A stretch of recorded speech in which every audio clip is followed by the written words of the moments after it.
台湾同大陆的渊源深厚而久远，在历史长河中，台湾人文荟萃，名人辈出，在哲学、政治、军事、科技、文化等各个领域都出现了不少杰出的人物。那么，台湾历史上的名人有哪些呢？本文盘点了台湾10大历史名人，其中包括颜思齐、郑成功、沈光文、蒋介石、沈葆桢、刘铭传、施琅、刘永福、罗福兴、连横、温裕等台湾著名的历史人物。下面让我们来了解这些台湾历史名人吧。台湾10大历史名人排行榜1：颜思齐。颜思齐，1589年到1625年，字正全，漳州海城县人，今厦门海沧青椒村，开拓台湾历史人物。颜思齐生性豪爽，仗义疏财，身材魁梧，并精熟武艺，在台湾开发史上，颜思齐最早率众纵横台湾海峡，招来全漳移民，对台湾进行大规模的有组织的拓垦，因而被尊为开台王第1位开拓台湾的先锋。台湾通史为台湾历史人物列传，以思齐为首。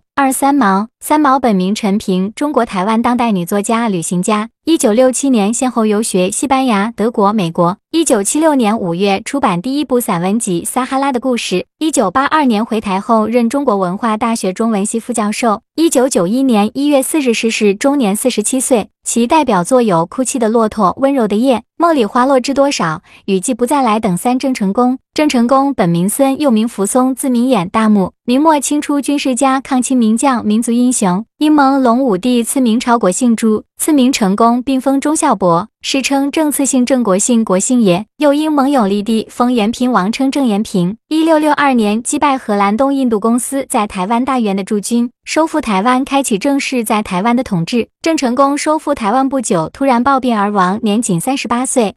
沈光文。沈光文字文开，号思安，出生于浙江鄞县，中国南明时期文人官吏，后半生因故流寓台湾。沈光文以诗文写下了台湾第一批书面的文学作品，留下若干记录当时台湾风土民情的第一手资料，是从事台湾文献的第一人，为台湾文体拓荒者，在台湾文学史上做出了巨大贡献。沈光文寓台30年，写下大量诗文，著述有《台湾舆图考草木杂记》《台湾赋》《刘寓考文开诗文集》等作品。蒋介石。蒋介石原名瑞元，学名知清中正，字介石，浙江奉化人，是近代中国著名政治人物及军事家，历任黄埔军校校长、国民革命军总司令、中华民国特级上将、中国国民党总裁、中华民国总统等职。其从政生涯横跨北伐、训政、国共内战、对日抗战、行宪民国政府、退守台湾及东西方冷战等多个重要时期，在中国近代史上有重要地位，对中国近代史进程产生过极为重要的影响。后于1975年4月5日在台北市林官邸逝世，享年88岁。古龙。古龙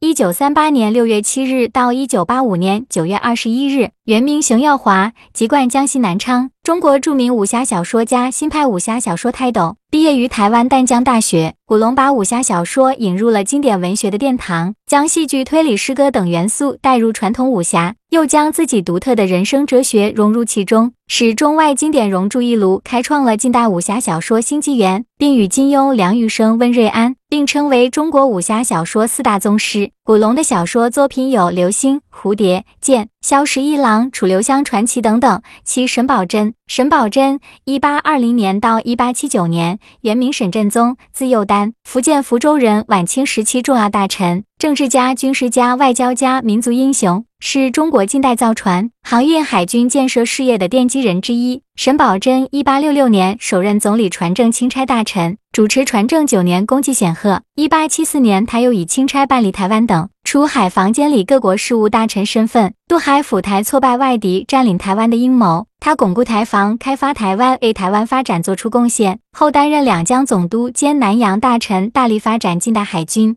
李敖。李敖，1935年4月25日到2018年3月18日，字敖之，出生于黑龙江省哈尔滨市。1949年随父母到台湾，中国台湾著名作家、评论家、历史学家，毕业于台湾大学。李敖是台湾省无党派人士，曾任台湾立法委员，还获得过1990全美华人协会杰出华人成就奖、2011年年度新浪微博最具影响力文化人物奖等荣誉。李敖代表作品有《李敖大全集》《李敖回忆录》《北京法源寺》等等。刘铭传。刘铭传1836年9月7日到1896年1月12日，字省三，安徽合肥人，清朝末期淮军重要将领，洋务派代表人物，台湾省首任巡抚，民族英雄。1885年，刘铭传任台湾巡抚，在台任职期间进行了编练新军、修建铁路等一系列洋务改革，并开煤矿、创办电讯，改革邮政，发展航运事业、教育事业，促进台湾贸易以及台湾近代工商业的发展，使得台湾防务亦日益巩固，为台湾的现代化奠定了深远的基础，是推动台湾现代化建设的先驱者。是林语堂。林语堂，1895年10月10日到1976年3月26日，原名和乐，后改玉堂，又改语堂，福建漳州人。中国现代著名作家、学者、翻译家、语言学家，先后留学于哈佛大学、莱比锡大学。林语堂曾任联合国教科文组织美术与文学主任、国际笔会副会长等职，并于1950年先后2度获得诺贝尔文学奖提名。林语堂小说作品有《京华烟云》《啼笑皆非》等，散文和杂文文集有《人生的盛宴》《生活的艺术》以及译著《东坡诗文选》《浮生六记》等。非常感谢大家观看细说为您带来视频排行榜数据网络收集整理，感谢大家的支持和关注，我们下期再见。